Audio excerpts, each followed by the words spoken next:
Marianne Caldwell gripped the steering wheel tightly as she felt the car shudder for the third time that morning. The engine of the imported German saloon had started making a strange noise, something between a hiss and a muffled roar, a far cry from the smooth, powerful sound she was used to hearing.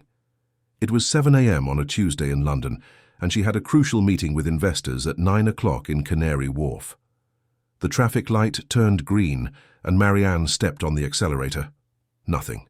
The engine sputtered, shook violently, and then simply died.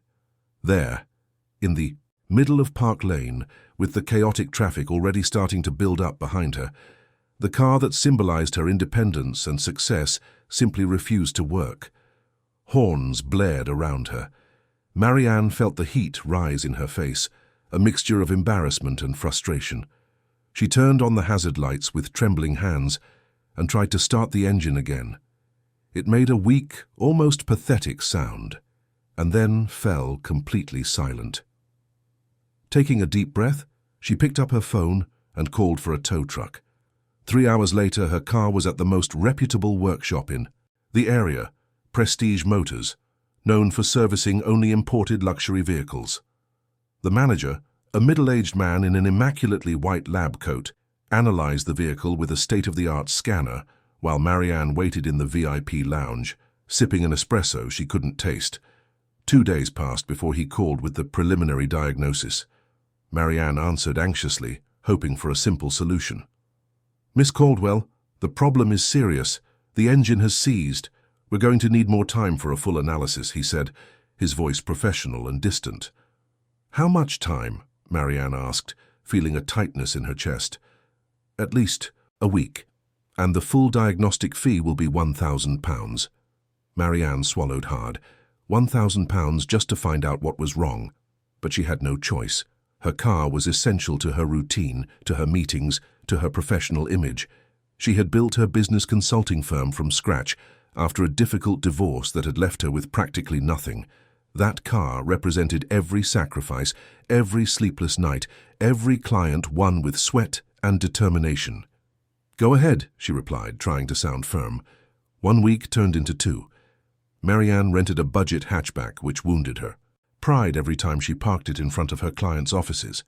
Prestige Motors finally called with the verdict. "Miss Caldwell, I'm sorry to inform you, but the engine is completely seized. It's irreparable. The only solution is to replace the entire engine. The cost will be approximately £20,000 plus labor." Marianne felt her legs go weak. £20,000? That was almost half of what she had paid for the car 2 years ago. It didn't make any sense. "Are you sure? Is there no other option?" she insisted, her voice failing. "Unfortunately not. Our team is certified by the German manufacturer. We are specialists. The diagnosis is definitive." Marianne hung up the phone and sat down in her office chair, looking out the window at the city that seemed indifferent to her despair. She wasn't one to give up easily. She spent the afternoon researching other specialized workshops and found 7 more with international certifications and state-of-the-art equipment. In the following weeks, Marianne had the car taken to all of them. Each workshop charged between £700 and £1,200 just for the analysis. Each one connected sophisticated computers to the engine, performed complex tests, with equipment that looked like something out of a science fiction film, and they all reached the same devastating conclusion. Engine seized, irreparable, complete replacement necessary. The 7th workshop, Autotech Prestige, was particularly painful. The technician, a young man with certificates from Germany and the United States hanging on the wall, was almost didactic in his explanation. "You need to understand that this is an extremely complex engine. When it seizes like this, it means there has been a catastrophic internal failure. There's no way to fix it. It would be like trying to glue together a crystal vase that has shattered into 1,000 pieces. Technically possible, but economically unviable and mechanically unsafe." Marianne nodded, defeated. She had already spent almost £8,000 on diagnoses that all said the same thing. Her business bank account was feeling the impact. Worse still, she had an important contract to close next week, and the image she projected was fundamental to her business. Showing up in a budget rental car, did not convey the message of success and confidence her clients expected. The eighth and final attempt was at European Master Mechanics, recommended by a business colleague. They had the most advanced equipment in the city, imported directly from Switzerland. The diagnosis took 4 days and cost £1,500. The result? Exactly the same. Marianne was at her limit. 3 weeks had passed since the car had died on Park Lane. She had already spent a fortune on analyses and still had to decide whether to spend over £20,000 on a new engine or simply sell the car for a pittance as scrap. That night, Marianne stayed late at the office, looking at the reports from the 8 workshops spread across her desk. They were all incredibly technical, full of English and German terms, with colourful graphs printed on high-quality paper. And they all said she would have to accept a devastating financial loss. She thought about calling her ex-husband, who had always mocked her choice of buying an imported car. No, she thought firmly. I've managed everything on my own so far. I'll find a solution. But as she organised the papers, Marianne felt something she hadn't felt in years, since the first few months after her divorce, when everything seemed impossible. She felt fear that perhaps this time there was no solution. Fear that 8 certified specialists with all their technology and knowledge were right. Fear that she would have to accept defeat and a financial loss that would affect her company's expansion plans. Marianne turned off the office lights and went home in the rental car, feeling the weight of defeat at every traffic light. Tomorrow, she would decide. Tomorrow, she would have to choose between the certain loss of selling the car as scrap or the immense risk of spending a fortune on a new engine with no guarantee that the problem wouldn't return. What Marianne didn't know as she drove through the illuminated streets of London was that her assistant Julianne was at that very moment looking at a mechanic's phone number scribbled on a crumpled piece of paper, debating with herself whether or not to make the risky call that would change everything. Julianne bit her lower lip as she turned the piece of paper over in her fingers for the 10th time that morning. Working as Marianne Caldwell's assistant for 3 years had given her the ability to read her boss's mood just from the sound of her footsteps in the hallway. And for the past few days, those footsteps had a different weight, carrying a worry that Julianne rarely saw in the strong, decisive woman she admired. She looked at the phone number again. Robert Smith, said the name scribbled by her cousin Cynthia, the mechanic who fixed the impossible. Julianne still remembered Cynthia's call 3 months ago, desperate because her old car had broken down and 3 garages had said it wasn't worth fixing.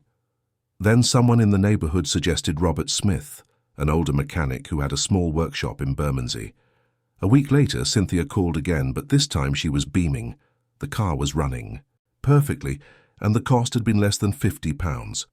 But to suggest a local mechanic with no international certifications, no sophisticated equipment, to fix Marianne Caldwell's luxury car, Julianne could imagine the reaction. At best, Marianne would smile politely and ignore the suggestion. At worst, she might question Julianne's judgment. The office phone rang. It was Marianne. "Julianne, could you come in here for a moment?" Her voice sounded tired. Julianne entered the director's office and found Marianne sitting in her leather armchair looking out the window. On the desk, the 8 reports from the workshops formed a disheartening pile. "I need to make a decision today," Marianne said without looking at her. "I'm going to sell the car for scrap. It makes no financial sense to spend over $20,000 on a new engine." Julianne felt her heart race. It was now or never. "Miss Caldwell, Julianne hesitated. The words stuck in her throat. Marianne finally looked at her, and Julianne saw something she had never seen before in those always determined eyes. There was defeat there, weariness, a rare vulnerability. "Yes, Julianne?" "I know this is going to sound absurd," Julianne began, the words tumbling out too fast. "And I'll completely understand if you don't even want to consider it, but my cousin had a similar problem a few months ago. 3 garages said it was beyond repair. Then she went to a mechanic. He's older, doesn't have all this modern equipment, but he managed to fix it. Her car has been running perfectly ever since." Marianne frowned, interested, despite her clear hesitation. "Julianne, 8 certified specialists with state-of-the-art equipment Said it's impossible to fix. It's not for lack of trying that I'm giving up. I know, ma'am, I know it sounds crazy. But thinking the way you always teach us to think in consulting, what's the real risk? You've already decided to sell it for scrap. If he looks at it and says the same thing, nothing changes. You don't lose anything you're not already prepared to lose. Marianne was silent for a long moment. Julianne could see the thoughts moving behind those calculating eyes.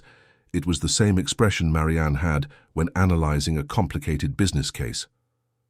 "What's this mechanic's name?" Marianne finally asked. "Robert Smith, but everyone just calls him Robert. The garage is in Bermondsey." "Bermondsey," Marianne repeated, and Julianne couldn't decipher whether there was skepticism or curiosity in her tone. "How much did he charge your cousin?" Julianne hesitated, knowing how this would sound. £40. Marianne blinked, as if she wasn't sure she had heard correctly. £40? To fix a car that 3 garages said was impossible? "Yes, ma'am." Marianne stood up and walked to the window, crossing her arms. Julianne waited, her heart pounding.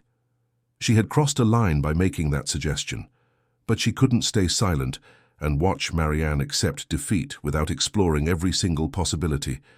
"Book an appointment," Marianne said finally, her back still turned. "This afternoon, if possible. And Julianne, thank you for taking the risk of being honest with me." Julianne smiled, relieved.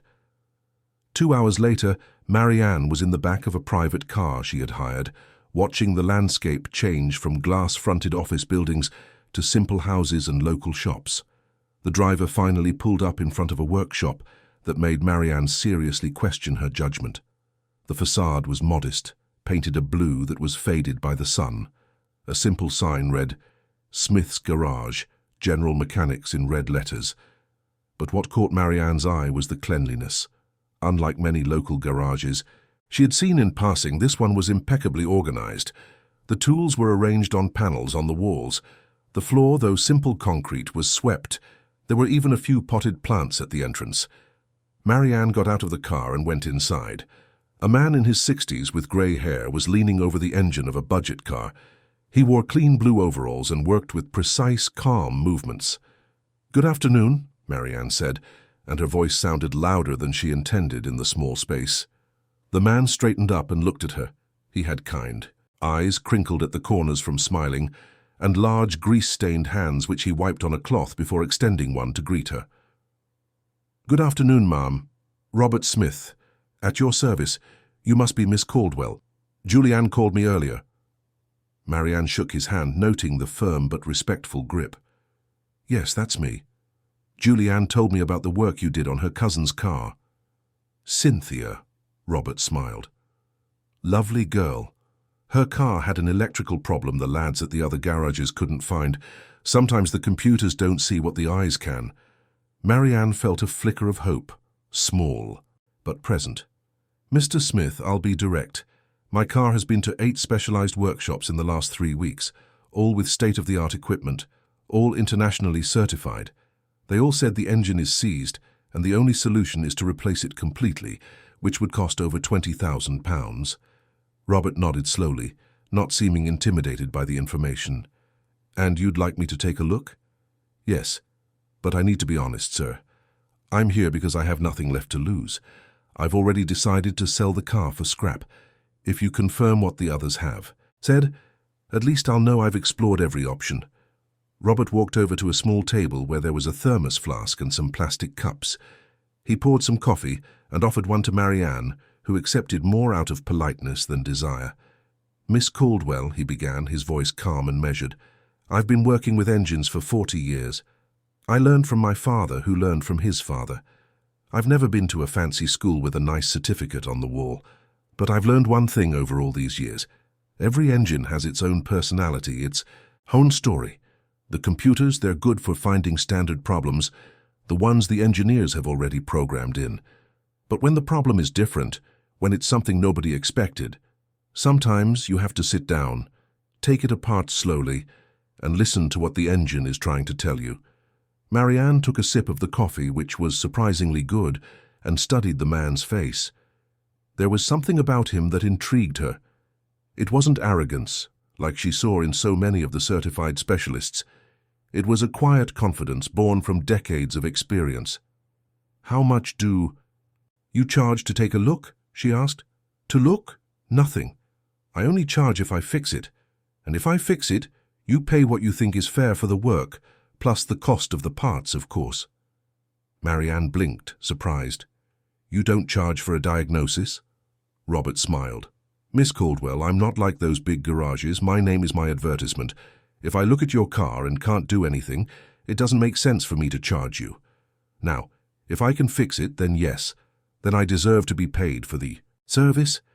It was such simple, honest logic that Marianne felt almost ashamed for having spent £8,000 on diagnoses that led nowhere. "All right," she said, feeling a strange sensation that took a moment to identify. It was hope. Small, fragile, but undeniably present. "When can you start?"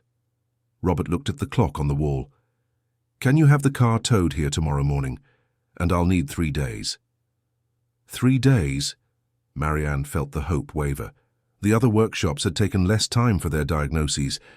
Robert must have noticed her hesitation because he explained, "Miss Caldwell, if the engine really is seized like they said, I'll need to take it completely apart, piece by piece. I can't do that in a hurry. I need to understand what happened, find the root of the problem. 3 days is the minimum I need to do a proper job." Marianne thought for a moment. 3 weeks had already passed. What were 3 more days? "That's fine," she agreed. "I'll have it towed here first thing tomorrow."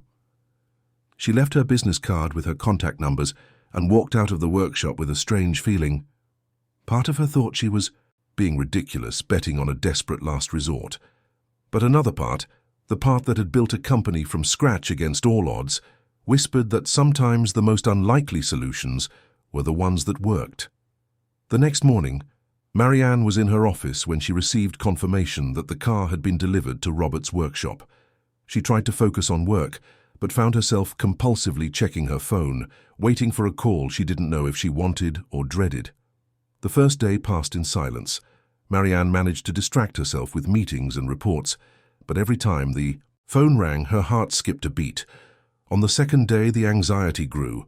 What if Robert simply confirmed what the others had already said? What if she had wasted 3 precious days she could have used to negotiate the sale of the car for scrap? It was on the morning of the 3rd day that the phone finally rang with the number she had already memorized. "Miss Caldwell, it's Robert from the garage." Marianne's heart stopped for a second. "Yes, Mr. Smith. Do you have any news?" "I do. I've found the problem." Marianne felt her legs go weak and had to sit down. Her voice came out shaky when she asked, "And what's the verdict? Is it like the others said? Irreparable engine?" There was a brief pause, and then Robert replied in that calm voice that was already becoming familiar. "No, Miss Caldwell. The engine was seized. Yes, the lads got that right. But the cause isn't what they thought. It wasn't a catastrophic internal failure. It was a very simple human error." Marianne couldn't process the words. "What do you mean, human error?" "It would be better if you came down here. I want to show you exactly what I found. Could you make it this afternoon?" Marianne looked at her schedule, packed with appointments. She cancelled them all. "I'll be there in an hour." The London traffic seemed to conspire against her, but Marianne finally arrived at the workshop. Robert was waiting for her with a calm smile, wiping his hands on a cloth. "Miss Caldwell, welcome. Come, I want to show you something." He led her to a workbench where engine parts were carefully organized and labeled. Marianne recognized the meticulous organization, something she appreciated in her own work. Robert picked up a small part and showed it to Marianne. "See this part here? It's part of the lubrication system. When installed correctly, it sits like this," and he demonstrated the position. "But in your engine, it was like this." And he turned the part, showing a slightly different orientation. Marianne looked closely and saw small marks on the part. "These marks here," Robert pointed gently, "show that someone forced this part into the wrong position. Probably during the last service you had at the dealership. It's a very basic assembly error, the kind of thing that happens when someone is in a hurry or not paying attention." Marianne felt a wave of anger begin to build. And that seized the entire engine? Robert nodded. This badly installed part created a chain reaction. It partially blocked the lubrication system, which meant the oil wasn't circulating properly in certain areas. Over time, without proper lubrication, the internal parts started to seize up. Eventually, the whole engine locked. But the computers, Marianne said, still trying to understand. 8 workshops with state-of-the-art equipment. How did none of them see this? Robert walked over to a stool and sat down, inviting Marianne to do the same. Miss Caldwell, computers are programmed to look for standard faults. Oil leaks, electronic failures, wear on specific parts. But this here, he gestured to the part, isn't a standard fault. It's a human installation error that wasn't in the manuals. When the computer connects to the engine and sees it seized, it looks for the most common causes. Catastrophic internal failure is the logical conclusion. To find the real cause, you had to take everything apart manually, piece by piece, and look for signs of incorrect installation. Marianne looked at the dozens of parts organized on the workbench, imagining the meticulous work it must have taken to dismantle and analyze each one. The others didn't even consider that it could be an installation error. Robert shrugged. Maybe they considered it and dismissed it as unlikely, or maybe they didn't consider it because their computers didn't suggest it. The problem with relying too much on technology is that sometimes we forget to use what's up here. And he pointed to his own head, and in here, pointing to his heart. Marianne felt a strange emotion welling up in her chest. It wasn't just relief, though she certainly felt that. It was something deeper. It was admiration for this man who, without fancy degrees or expensive equipment, had achieved what 8 certified specialists could not. Mr. Smith, she said, her voice thick, can you fix it? Already have, Miss Caldwell, he smiled. Spent yesterday and this morning putting it all back together properly. Your car's as good as new. Want to see? Marianne felt tears well up and made no effort to hold them back. She just nodded, not trusting her own voice. Robert led her to where her luxury saloon was parked. It looked exactly the same but somehow different. More special. More valuable, not for its price, but for what it now represented. Robert opened the driver's door and gestured for Marianne to get in. She slid into the familiar leather seat, her hands trembling as she gripped the familiar steering wheel.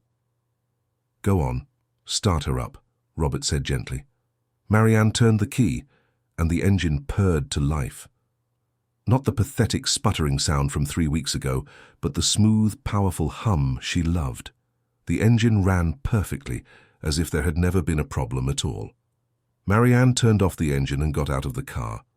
Before she could stop herself, she hugged Robert, who was visibly surprised but returned the hug with a gentle pat on the back.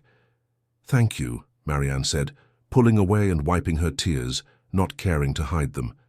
You have no idea what this means to me. It's not just the car, it's what it represents. Robert smiled with understanding. I know, Miss Caldwell. We get attached to things not for what they are, but for what they mean to us. Marianne took a deep breath, regaining her composure. How much do I owe you, Mr. Smith? Robert scratched his head, thoughtful. Well, the part I had to replace cost £40. As for the labor, it was 3 full days. How about £50 for labor, a total of £90? Marianne blinked, sure she had misheard. £90? Mr. Smith, you worked for 3 days on that engine. You took it apart and put it back together. You found a problem that 8 specialists couldn't find. That's worth much more than £90. Robert shrugged, unconcerned. Miss Caldwell, I charge what's fair. The part cost that much, the work took 3 days. For me, that's a good, honest payment. Marianne knew integrity when she saw it, and she was looking right at it in the form of a humble mechanic who didn't inflate his prices just because he could. Mr. Smith, she said firmly, I'm going to transfer £1,000 to your account right now. And before you protest, let me explain. I spent £8,000 on diagnoses that got me nowhere. You saved me from a loss of over £20,000. £1,000 is a fraction of what you deserve. Robert opened his mouth to protest, but Marianne held up a hand. It's not charity, it's justice. And it's the least I can do for someone who gave me back not only my car, but my faith that there are still honest and competent people in this world. Robert was silent for a long moment, his eyes glistening. "You're very generous, Miss Caldwell. Thank you very much." They exchanged bank details, and Marianne made the transfer right there.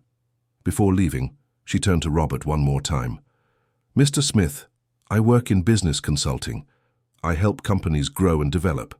And watching you work, seeing your philosophy, your integrity, I see something very rare. You're a genius, an artist, but you're hidden away here in this little workshop." Robert smiled, but there was a sadness in his smile. "Miss Caldwell, I like my simple life. I don't need much." "I understand," Marianne said. "But what if there was a way for you to keep doing what you love, maintaining your integrity, but reaching more people who need your talent, people who value quality over speed, honesty over a quick profit?" Robert looked at her with curiosity. "What are you suggesting?" Marianne smiled. "For now, nothing, but could I come back in a few days? I'd like to talk more about this if you're interested." Robert nodded slowly. "Come by whenever you like, Miss Caldwell. There's always fresh coffee here." Marianne drove back to her office with a heart lighter than it had been in weeks. The engine purred perfectly under the bonnet, but that was only part of the reason for her smile. She had just met someone extraordinary, someone whose talent was being wasted for lack of vision and opportunity. And if there was one thing Marianne Caldwell knew how to do well, it was to see potential where others saw only simplicity. A week later, Marianne returned to Robert's workshop. This time she wasn't driving a broken-down car but a perfectly functioning saloon. And she didn't come alone. She brought a hamper from an artisan bakery in Notting Hill and a plan. Robert was working on a car when she arrived. He wiped his hands and smiled when he saw her. "Miss Caldwell, what a nice surprise. And what's that lovely smell?"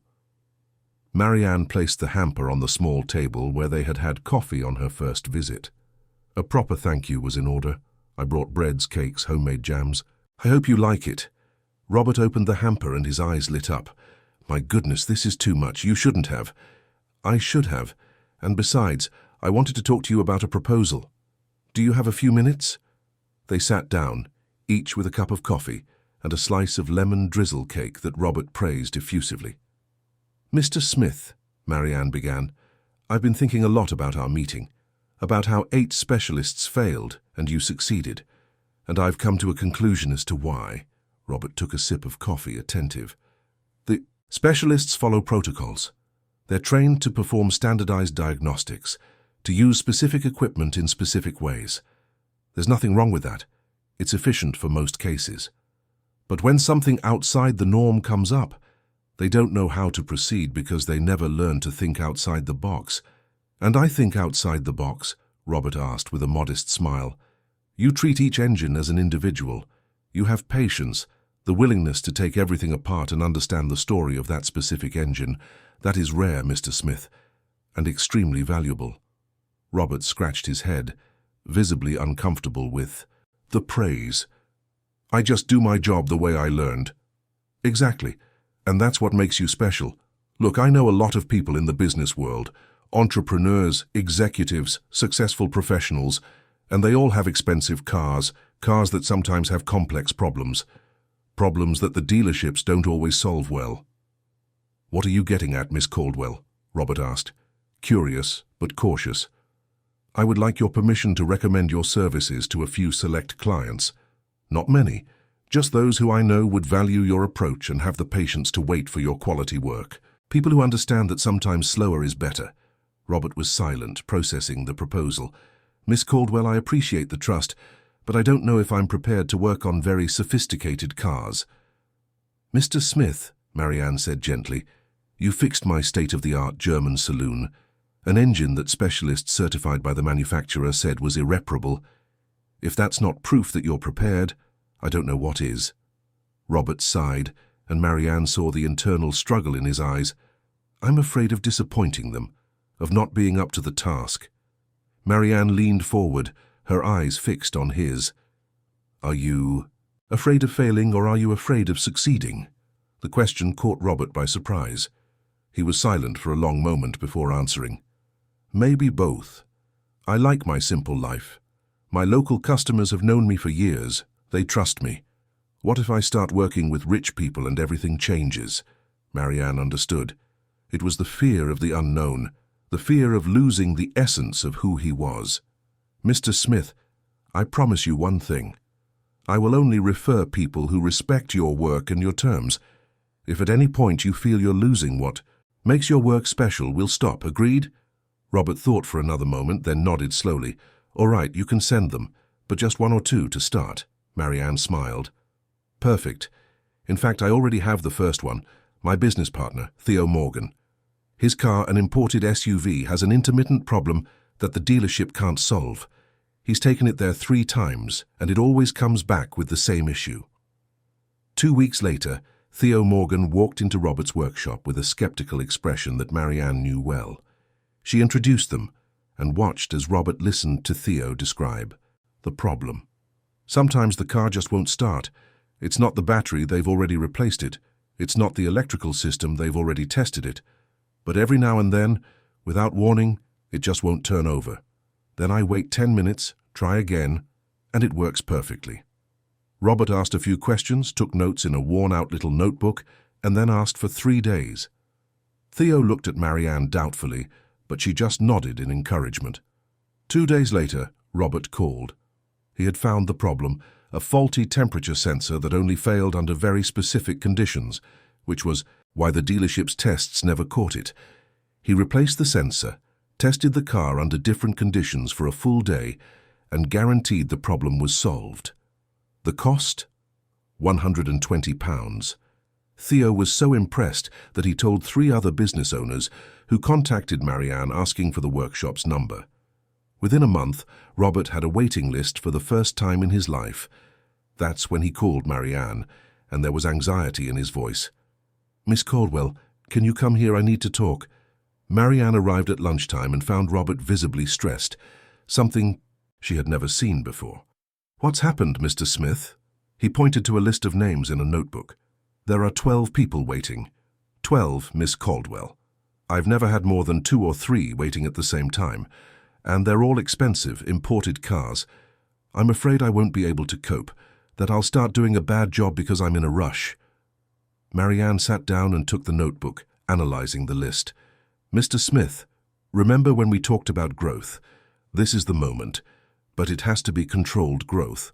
What do you mean? Marianne took a piece of paper and began to sketch out a plan. First, you need to be honest about your capacity. If you can only handle 2 cars a week well, then you handle 2 cars a week. The waiting list gets longer, but you maintain the quality. But people won't want to wait. The right ones will. Those who value quality will wait. Those who want a quick result will go to the dealership. Second thing, and she looked him in the eye, have you ever thought about getting an assistant? Robert turned pale. An apprentice? Miss Caldwell, I don't know if I can teach. What if I get someone who doesn't understand my philosophy? Then you teach them the philosophy.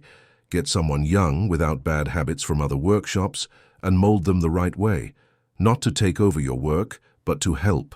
To do the simpler tasks while you focus on what really needs your expertise.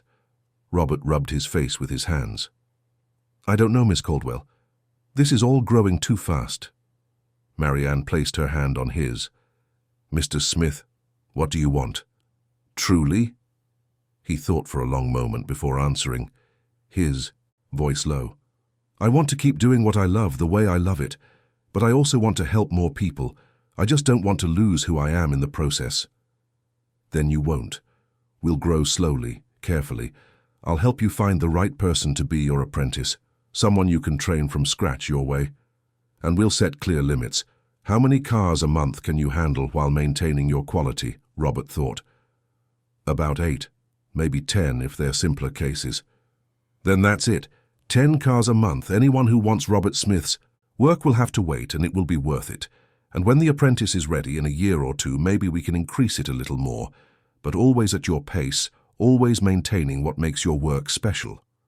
Robert looked at her with gratitude. Why are you doing this for me? Marianne smiled. Because you gave me back something I thought I had lost. Faith in people. And because I see in the work you do something rare and precious that needs to be preserved and shared. not destroyed by uncontrolled growth. They spent the afternoon talking about the future. Marianne helped Robert put together a list of requirements for an apprentice. They didn't need to have prior experience, but they needed to have patience, genuine curiosity, and respect for doing things the right way. Marianne also suggested that he start charging a little more, not much, but enough to value his exceptional work. When Marianne left the workshop that afternoon, she had a good feeling. It wasn't just about helping Robert grow. It was about preserving something valuable in a world that increasingly valued speed over quality, profit over integrity. And she was just getting started. 3 months passed in a blur of change. Robert's workshop, once quiet and predictable, was now a hub of constant but controlled activity. The apprentice Marianne had helped him find, a 22-year-old named Luke, was proving to be a perfect choice. He had skilled hands, asked intelligent questions, and most importantly, absorbed Robert's work philosophy like a sponge. Marianne visited the workshop at least once a week, always bringing coffee and sometimes documents that helped Robert better organize the business. Simple spreadsheets for stock control, a basic scheduling system, small improvements that didn't change the essence of the work, but made everything more efficient. It was on one of these visits that Marianne brought a different kind of proposal. "Mr. Smith, I need to ask a favor. I have a very important client, someone who could open significant doors, but she's extremely demanding and skeptical." Robert was teaching Luke how to calibrate a piece of testing equipment and looked at Marianne with curiosity. "More skeptical than you were when you first came here," he joked, and Marianne laughed. "Possibly. It's Dr. Beatrice Foster, the director of St. Jude's Hospital. Her car and executive saloon has an intermittent electrical problem. Sometimes the door locks engage on their own. Sometimes the electric windows go up and down randomly. The dealership has tried to fix it 3 times, but the problem keeps coming back." Luke whistled softly. "Intermittent electrical problems are the hardest to diagnose." Robert nodded, proud of his apprentice's knowledge. "That's true, because you never know when it's going to happen. But that's exactly the kind of challenge I like." Dr. Foster was scheduled for Thursday, and Marianne made sure to be there. When the doctor arrived, Marianne immediately saw the suspicion in her eyes as she surveyed the modest workshop. "Robert Smith," Marianne introduced. "This is Dr. Beatrice Foster." "A pleasure, Doctor." Robert extended his hand with his characteristic politeness. "You can call me Robert. Everyone does." Beatrice shook his hand, but her gaze was appraising, almost challenging. "Marianne has told me wonderful things about your work. I hope it's not an exaggeration." Robert smiled, not at all intimidated. "The proof will be in the result, Doctor. Can you tell me about the problem?" Beatrice described the electrical issue with medical precision, detailing every occurrence, when it happened, under what conditions. Robert listened attentively, taking notes. "I'll need 5 days, he said when she had finished. 5 days? Beatrice frowned. "The dealership takes 2. "And do they solve the problem?" Robert asked gently. Beatrice opened her mouth to reply and then closed it, realizing his point. "Touché. 5 days then. But I'll need a car for those days. I have surgeries scheduled. I can't rely on ride-sharing apps." Robert exchanged a look with Luke, who nodded in understanding. "Doctor, you can use my personal car. It's a 2015 Corolla. Not as luxurious as yours, but it runs perfectly and is always well maintained." Beatrice blinked, surprised. "You're going to lend me your personal car? I understand you need to be mobile, and I trust you'll take good care of it. It's only for a few days until I finish the job." It was the first time Marianne saw Beatrice's armor of skepticism crack a little. The 5 days passed. Robert called on the 4th day to say he had found the problem and was testing the solution. On the 5th day, when Beatrice returned to pick up her car, Robert greeted her with a confident smile. "I found the problem, Doctor. It wasn't in the electronic components themselves, but in a faulty earth connection on the chassis. The electrical current was finding alternative paths, causing the erratic behavior." He showed her exactly where the problem was, explained the solution in terms she could understand, and then invited her to test the car. Beatrice got in, tried all the electrical functions, and everything worked perfectly. "How much?" she asked, reaching for her purse. £100, 40 for the earthing component, 60 for the labour. Beatrice looked at him with an unreadable expression. Mr. Smith, I'm a hospital director. I know competence and integrity when I see it. You could have charged 5 times that, and I would have paid without question. Robert shrugged. But that wouldn't be fair, Doctor. The work was worth that much. Beatrice made the transfer, but Marianne noticed she transferred £300. Doctor, Robert said, it was only 100.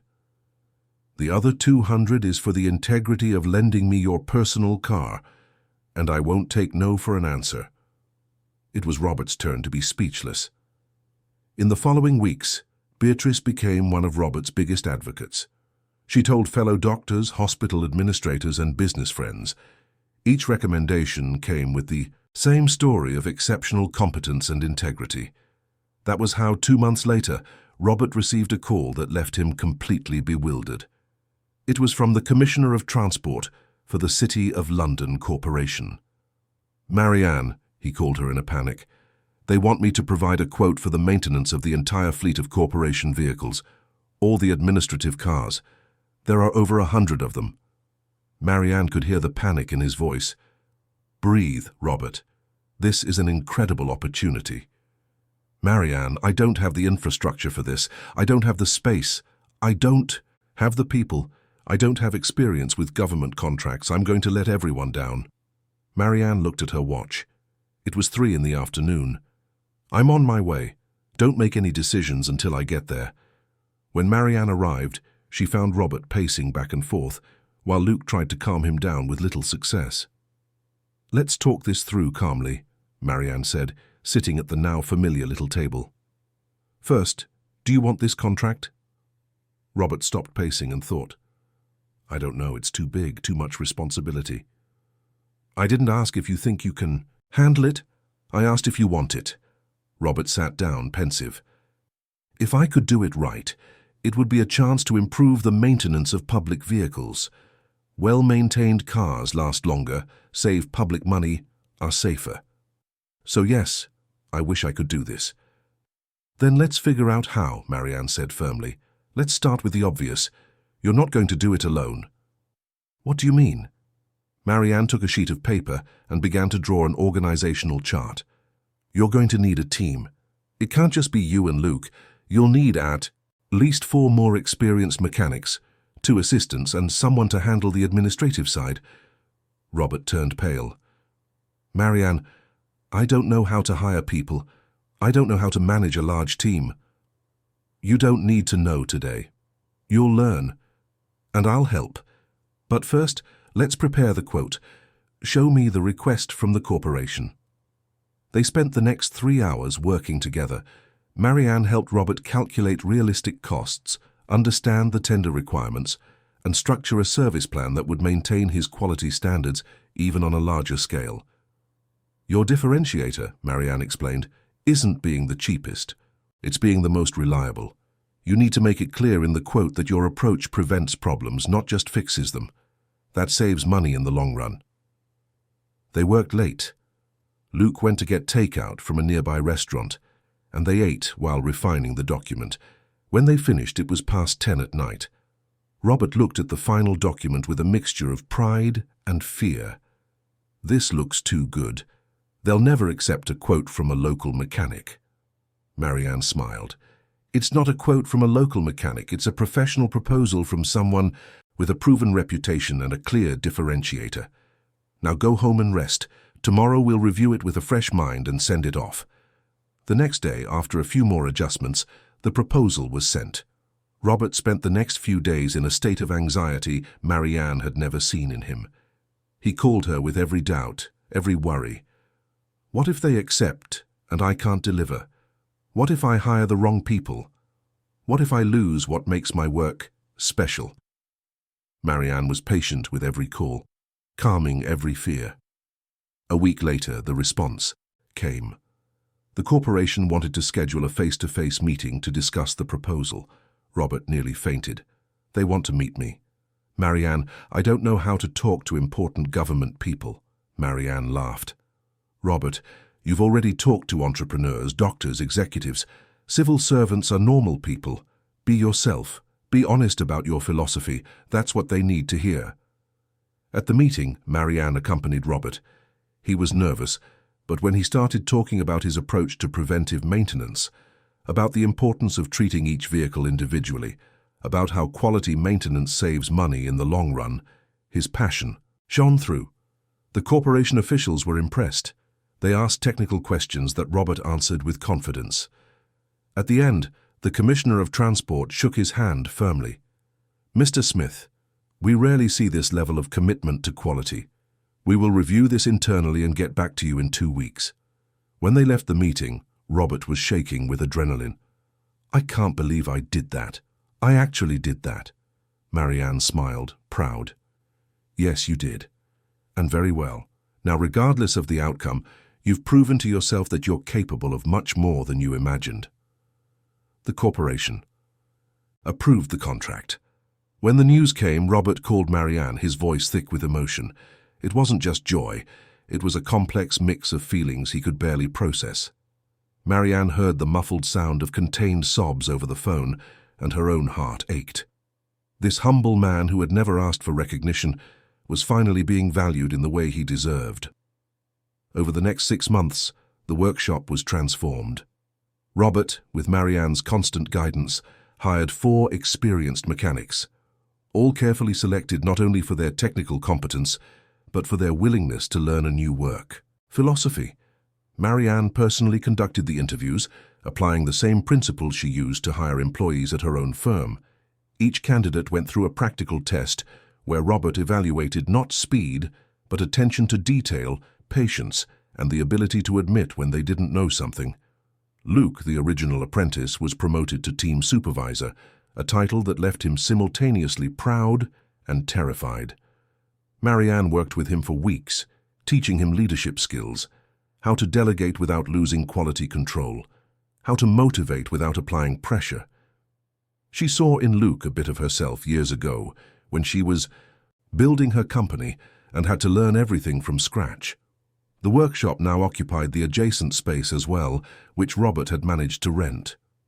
The wall was knocked down, creating a larger environment that was still organized with the same meticulous care. One area was dedicated to the corporation's cars, another to the private clients Robert didn't want to abandon. He made sure to reserve at least 3 days a week for his old neighborhood customers, those who had trusted him when no one else knew his name. Marianne now visited at least 3 times a week, not just as a consultant but as a friend. They had developed a strange but functional partnership. She brought the business acumen, the structure, the strategic planning. He brought the passion, the technical knowledge, the philosophy that made it all special. Julianne once commented that she had never seen Marianne so excited about a project, not even when she closed multi-million-pound contracts with large corporations. It was on one of these visits, 6 months after the contract was approved, that Robert asked to speak with her privately. They went to a small office Marianne had helped him set up, a simple but functional room with a desk, 2 chairs, and a whiteboard full of notes on schedules and goals. "Marianne," Robert began, his voice serious, "I've been thinking a lot these past few months." Marianne sat, attentive. She knew that tone. It was the same one he used when he was about to say something important, something he had held on to for days, while processing it internally. About what? About purpose. About what I really want to do with everything that's happening. He stood up and walked to the window overlooking the workshop, where his team worked in harmony. Marianne watched his profile silhouetted against the late afternoon light and realized how much he had changed in recent months. He was still the same humble man, but now there was a confidence in his shoulders that wasn't there before. "When I started 40 years ago, I just wanted to make an honest living. Fix cars, help the local folk. It was simple, good. But now, seeing Luke grow, seeing the other mechanics learn my philosophy, seeing the difference we're making, I've realized something that's kept me awake for several nights." Marianne waited, knowing he needed to get there at his own pace. It was one of the things she admired most about him, his ability to think deeply before speaking. "My purpose isn't just to fix more cars, it's to teach. It's to pass on this approach of patience, of integrity, of treating every job as if it were the most important. How many mechanics out there have learned to do things on autopilot, without thinking, without really caring? How many young people could have a decent profession if they had someone to teach them properly, with solid values? Marianne felt something ignite within her. She knew that tone, that energy. It was the tone of someone who had just discovered their true mission, that spark that transforms a job into a vocation. "Go on," she encouraged, feeling her own heart race with anticipation. "I want to open a school, a mechanics school different from all the others, not focused on quick certifications or pushing people through a standardized process, but on teaching the art of truly understanding mechanics, of diagnosing with patience, of working with ethics. I want to train mechanics who see their work as a mission, not just a job." Robert turned to face her, his eyes shining with a passion Marianne rarely saw, an intensity that contrasted with his normally serene nature. "I spoke with the director of the local vocational training center. They loved the idea. They're willing to provide space and institutional support. The director told me he was tired of seeing technical schools that produce mediocre professionals, people who know how to tighten bolts but don't understand why. But Marianne, I can't do this alone. I don't know how to structure a curriculum. I don't know how to handle the administrative side of a school. I don't know anything about educational management." Marianne felt her heart race. She knew where this was going, and a part of her was already calculating possibilities, structures, potential. Her consultant's mind was already assembling invisible organizational charts, projecting growth scenarios. "I have the technical knowledge," Robert continued, his voice trembling slightly. "I have the experience, the philosophy, but I need someone who understands business, planning, turning an idea into a sustainable reality. I need a partner." He took a deep breath, his hands clenching and unclenching nervously. "Marianne, you changed my life. You helped me grow without losing who I am. You taught me that it's possible to succeed while maintaining integrity. You trusted me when I didn't even trust myself. I would like, if you'll accept, for you to be my partner in this school. 50-50. I'll bring the technical knowledge and pedagogical vision. You'll bring the business management and structure. We build this together the right way." Marianne was silent. It wasn't a complete surprise, but hearing the proposal out loud made it real, tangible. It was a huge decision, one that would change the course of her own company, of her own life. She thought about the difficult divorce, the struggle to build her business from scratch, all the time she had to prove her worth. And now this humble man was offering not just a business partnership, but an opportunity to create something with true meaning. "Can I think about it?" she asked, her voice coming out softer than she intended. "Of course," Robert said quickly. "Take all the time you need. I know it's a big decision. I don't want you to feel pressured." Marianne spent the next week in deep reflection. She talked to Julianne, who was thrilled with the idea and immediately began to imagine possibilities. She talked to Theo, her business partner, who supported her completely and said she deserved to do something that made her truly happy, not just successful. She made spreadsheets, financial projections, risk analyses. She spent sleepless nights staring at the ceiling, weighing the pros and cons. But deep down she knew the decision wasn't rational. It was emotional. In recent months, working with Robert, Marianne had found something she didn't know was missing. Purpose beyond profit. The satisfaction of building something that truly mattered, that could change lives, not just generate money. She remembered the feeling of despair when 8 specialists told her the car was irreparable, and the renewed hope when Robert proved them wrong. Perhaps it was time for her to prove that life had more to offer than just another lucrative contract. A week later, Marianne returned to the workshop. Robert was training one of the newer mechanics, showing the difference between doing it fast and doing it right. His voice was patient, his gestures precise, and Marianne realized he was already a natural teacher. He just hadn't noticed yet. He saw her and immediately knew from her face that she had an answer. They went to the office. Marianne placed a folder on the desk, a thick folder that had occupied every free hour of the past week. "I accept the partnership," she said, and saw a smile explode across Robert's face, a smile so pure and genuine that it made her smile too. but on one condition. Robert nodded, eager, the joy still dancing in his eyes. Marianne opened the folder and revealed a complete business plan, dozens of pages long, with graphs, projections, organizational structures, market analyses, and even mock-ups of what the academy could look like.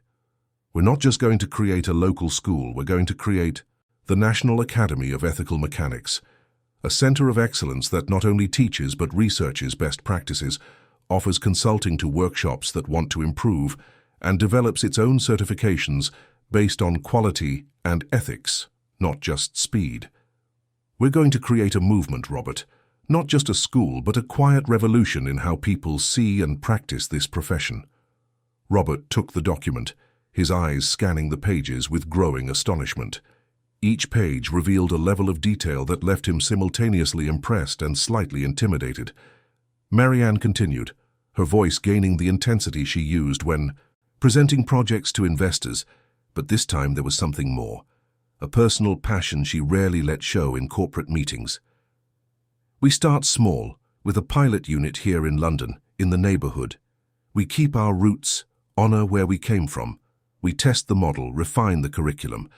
In 3 years, we expand to other major cities. In 5 years, we establish partnerships with manufacturers, not for them to certify our method, but for them to certify ours. We create a seal of quality, the National Academy of Ethical Mechanics certification, that workshops can strive for, and customers can trust. Imagine the impact, Robert. Imagine hundreds of workshops operating with integrity. She turned a page, showing a complex but elegant organizational chart. In addition to technical courses, we offer management programs for workshop owners. We teach not only how to fix cars, but how to build ethical and sustainable businesses. We create a network of partner workshops that share your philosophy, Robert. Imagine, in every city, workshops that operate with patience, integrity, quality, customers who know they can trust them, young people who learn a profession with dignity and values. Robert was pale, but his eyes shone with a mixture of fear and excitement. This is so much bigger than I imagined, so much bigger than I ever dreamed. Marianne smiled, that determined smile her clients knew well. You said you wanted to teach. We're going to teach not just individuals, but transform an entire sector. We'll show that it's possible to be successful without shortcuts, without deceiving customers, without prioritizing quick profit over a job well done. We're going to prove that integrity isn't naivety, it's a long-term strategy. She paused, letting the magnitude of the plan sink in, watching the emotions move across Robert's face. Naturally, this will require significant investment. I have a few investors interested in social impact projects. With this business plan, I can raise the initial capital. But the pedagogical direction, the soul of the academy, that has to come from you. I'll handle the structure, you'll handle the essence. I'll ensure we have the resources, you'll ensure we never lose our purpose. That's how a true partnership works. Robert placed the document on the table with trembling hands, his fingers tracing the edges of the paper as if to make sure it was real. Marianne, I'm a local mechanic. How am I going to run a national academy? How will I teach teachers, develop curricula, handle all this responsibility? Marianne leaned forward, her eyes fixed on his with an intensity that brooked no doubt. Robert, 8 internationally certified specialists, with millions of pounds worth of equipment failed. You, with your hands, your patience, and your wisdom, succeeded. Not because you're smarter or more educated, but because you understand something fundamental that they've forgotten, that behind every engine there's a story, and that doing it right is worth more than doing it fast. That is the philosophy the world needs to learn. She pointed to the workshop outside where the team was working in perfect sync. In 6 months, you've built a team that works like a symphony. You've taken young people without direction and given them purpose. You've won the trust of the City of London Corporation, of doctors, of entrepreneurs, not with marketing or advertising, but with integrity and competence. If that doesn't qualify someone to lead a revolution in the sector, I don't know what does. Robert had tears in his eyes, but this time he didn't hide them. I always thought my work was small, important to me and my customers, but small in the grand scheme of things. My father worked with his hands, my grandfather too. We've always been simple folk. Marianne shook her head vehemently. Your work was never small. It was just waiting for the right moment to show its true scale. And that moment is now. Your father and your grandfather would be proud, Robert. You're honoring their legacy in a way they couldn't even imagine. Robert took a deep breath, wiped his tears, and extended his hand with a firmness Marianne hadn't seen before. Then let's do it. Let's build this academy. But you have to promise me one thing. We will never lose sight of why we started. It's not about money or prestige. It's about making a real difference, about changing lives, about showing that integrity and success can go hand in hand. Marianne shook his hand firmly, feeling the roughness of the calluses that decades of honest work had created. I promise, and when I forget, you'll remind me. That's what partners are for, to keep each other on the right path. In the following months, the project came to life with a speed that surprised even Marianne. She presented the plan to investors interested in social impact ventures and secured initial funding from 3 who were captivated not just by the numbers, but by the story behind the project. Robert worked with educators from the Vocational Training Center to develop the curriculum, spending entire nights writing teaching modules, testing approaches, ensuring that every lesson carried his values. Julianne was invited to be the administrative manager of the future academy, a promotion that left her thrilled and terrified in equal measure, but which she accepted with infectious enthusiasm.